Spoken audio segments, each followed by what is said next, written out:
Yo, what is going on, guys? Aspect Game once again in Project Singularity. Today, I'll be massively expanding the base's magic wing. And when I said massive, I meant it. I've nearly doubled the size of the base. I need all this space for blood magic and Thaumcraft automations, which you'll see in the rest of the episode. So let's jump right into it. So the plan today is to work on some massive upgrades for the B area. We're going to be getting there in a very roundabout way, so it's going to take me a while, but eventually we'll have a really good setup. I have some ideas in general for it, but they're still kind of brewing a little bit. I have an elevator now, so this goes down over to the Thaumcraft area, actually, which is quite nice. I want to make like a little library kind of area, so that'll probably be what the theme of this zone will be. Maybe we'll expand on it, make it a little bit bigger of an area, I don't know. I have to expand this somehow, like a little bit, because I need to do like chambers for different biome change potions. But we'll get to that when I get there. Right now, I want to make some silicon, because I want to make some different cables. So the annealed copper cables are good, but the copper cost is quite high. There's actually a different cable that I didn't even know about. It must be newer. But you can make cables that have electrical steel now, and they're kind of like a high volt or a high amp, low loss cable for MV, which is pretty nice. And then to make electrical steel, it is a combination of silicon, coal, and steel. But the silicon we're producing passively whenever we have SiO2, but right now we don't have any. So I'm going to make that. And the way that we're going to do it is by creating silicon dioxide from sand. So yeah, we just need to supply an infinite source of cobblestone to this, and then double forge hammer it, then electrolyze it, and then we're good to go. Then we have infinite silicon, and it doesn't even need to be fast. We can just let it go slow, and that should be more than enough for our needs for like a very long time.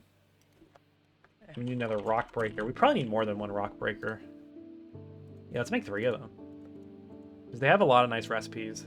Yeah, I want to make deep slate. I guess basalt would be pretty nice to have too. But I want to make cobblestone. I'll just build upward with it.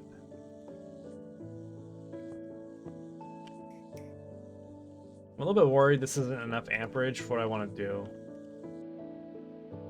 Nothing can ever be straightforward. I'm always getting pulled in a different direction than the one I wanted to go in.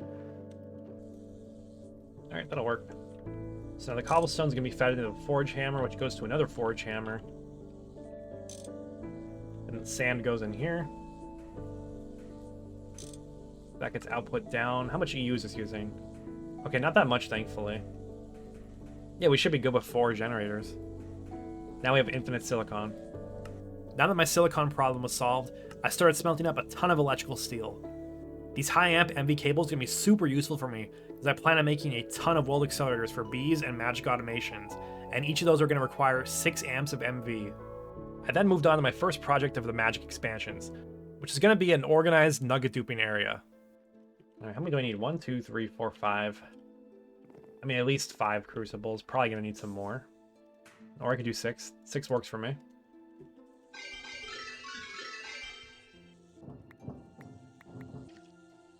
Tank's making me thirsty, bro. Oh, I forgot to add the things to them. I didn't add the guardrails. That's not good. Alright, let's see this in action now. Yep, as expected.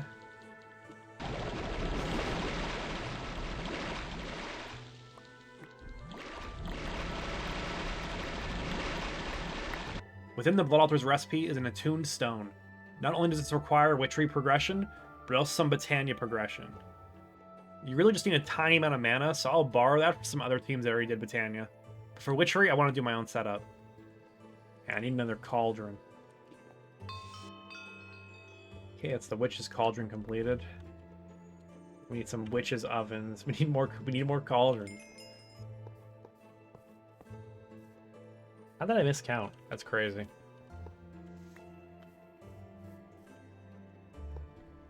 Oh, I didn't miscount. It was just invisible. I took a bit of a break from witchery because I wanted to go and take a look at the new Project Singularity Monopoly board built by Flurben and 9. I'm gonna go join call at 9 and Flurben. Hello. Yo. Hey, Aspect. Still streaming? Yes, I am. Ooh. You want to see some Monopularity? Yeah, in just a moment. I'm almost done making my Hose of Growth. Let's go.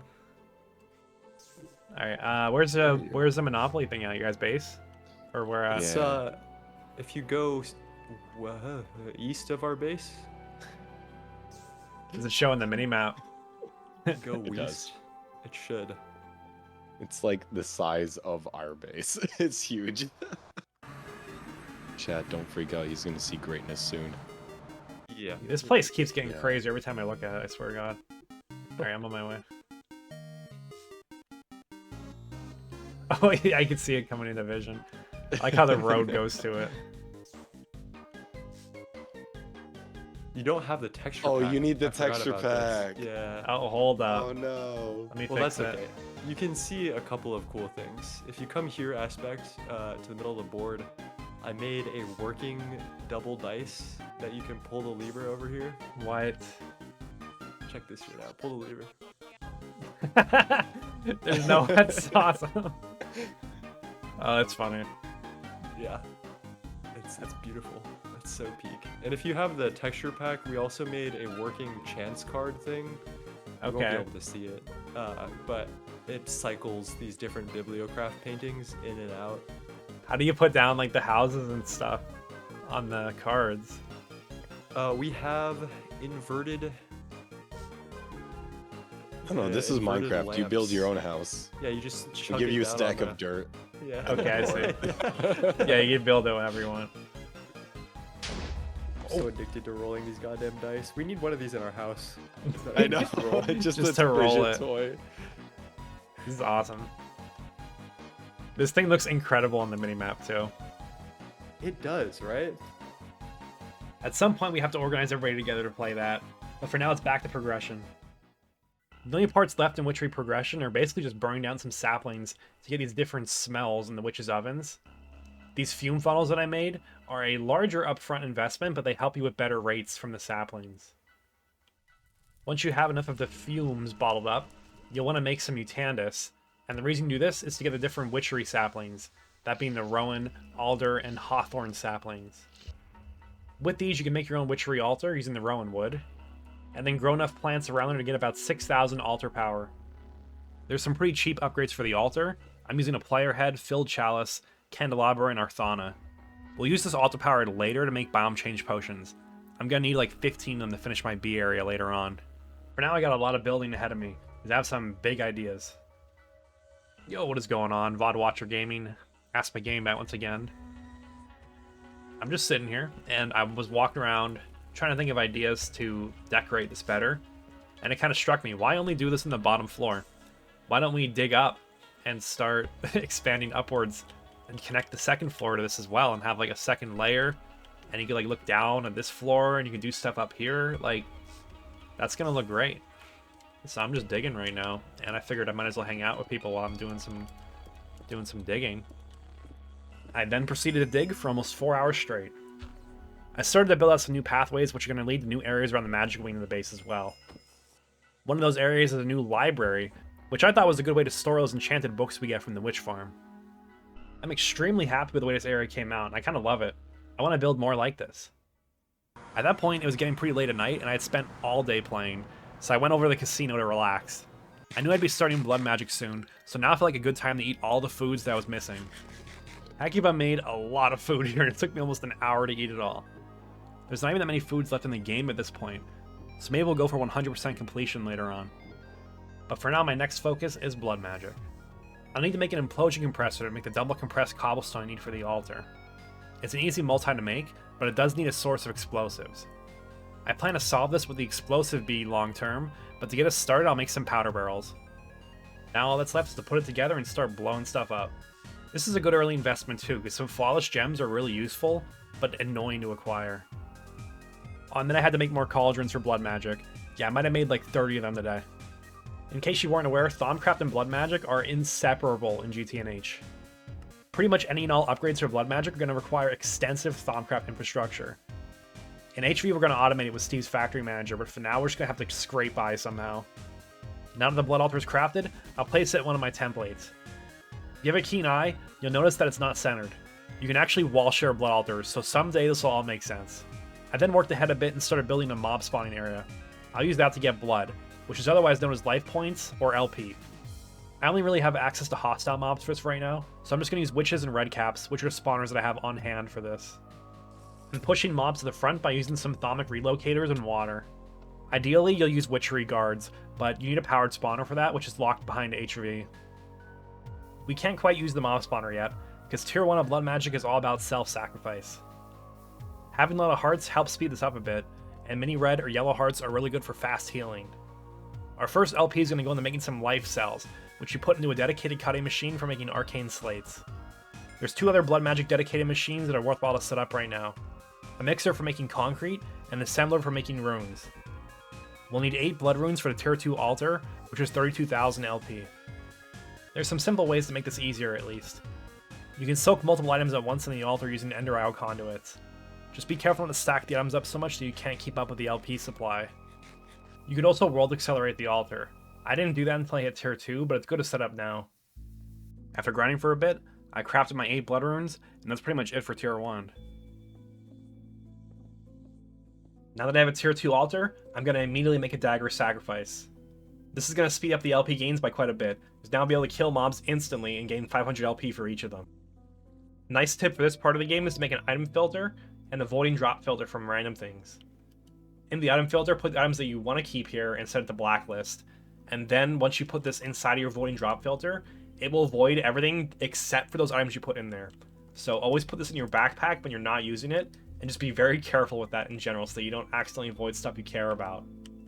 This is where it gets kind of boring, to be honest. There's runes of sacrifice and self-sacrifice that can help out, but man, they're kind of expensive right now. It's going to be a long time grinding, which maybe I'll do, but not right at this moment. Instead, I will procrastinate, but it is a useful procrastination because we're going to make an alchemic chemistry set. It's kind of just a big Thaumcraft infusion. Not too expensive, and it'll be useful later on anyways.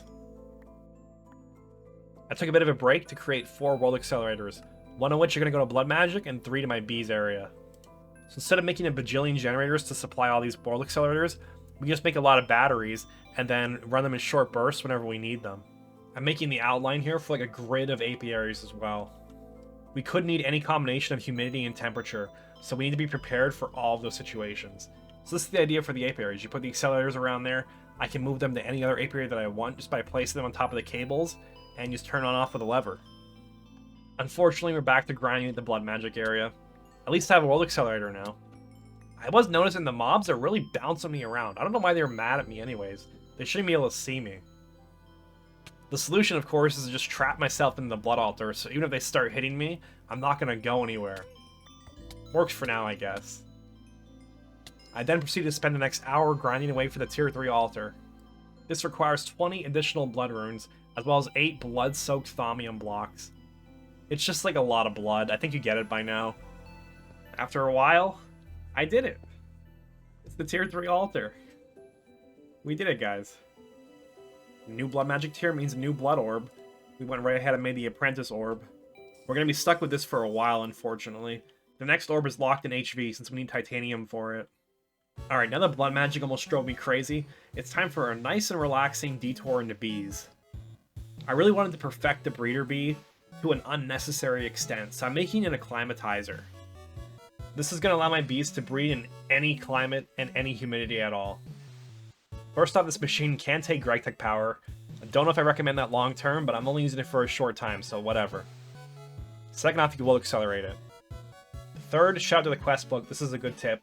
If you start with a bee that already has both up and down tolerance in the climate and the humidity, you can just use sand and snowballs to get them to up and down both 5. Now, I'm not like an expert at bees. This video is not a tutorial on bee breeding, but I'll link some good ones in the description if you are interested in learning everything there is to know about bees. There's also a lot of good resources on the New Horizons wiki, so I'll link that as well. But the acclimatizer, sometimes it doesn't look like it's working, but just believe in the process and it'll get there eventually. So once it was done with the snowballs, it was time to grab the sand. It probably took like 10 stacks of each to go from both 1 to both 5. From there, it was time to breed up some of my new breeder stock bees.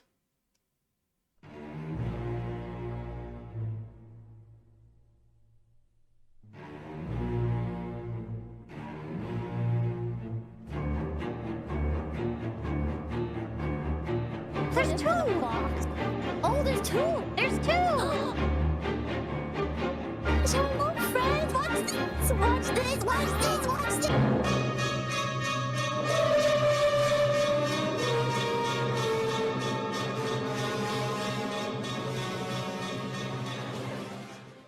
Guys, I was just so distracted. I'm gonna be real. I was not looking at my screen. I think this is salvageable.